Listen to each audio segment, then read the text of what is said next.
انت زعلان ليه من مصر؟ ايوه، انا بكلم الدول العربيه ودول الخليج. انتوا قلبين ليه على مصر وعمالين حروب الكترونيه شغاله على مصر ليه يا جماعه؟ وانتوا عايزين إيه من مصر؟ عايزين مصر تروح تعد جيشها وتروح تحارب ايران؟ ايران المسلمه ايا كانت، مسلمه شيعه او سنه، هي في الاول والاخر مسلمه. ولا انتوا اللي رحتوا بنيتوا قواعد جويه وقواعد دفاعات على ارضكم لامريكا؟ هو انتوا كنتوا خدتوا راي مصر او كانت مصر معاكم في المعادله دي لما جيتوا تعملوها؟ وهل البلاد دي بتحميكوا دلوقتي؟ المليارات اللي انتوا بتدفعوها لهم لامريكا، هل هي حماتكم؟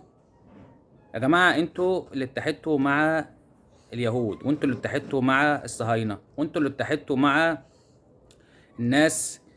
ربنا سبحانه وتعالى قال: يا أيها الذين آمنوا لا تتخذوا اليهود والنصارى أولياء، بعضهم أولياء بعض، ومن يتولهم منكم فهو منهم، إن الله لا يهدي القوم الظالمين. صدق الله العظيم. أرجوكم راجعوا نفسكم.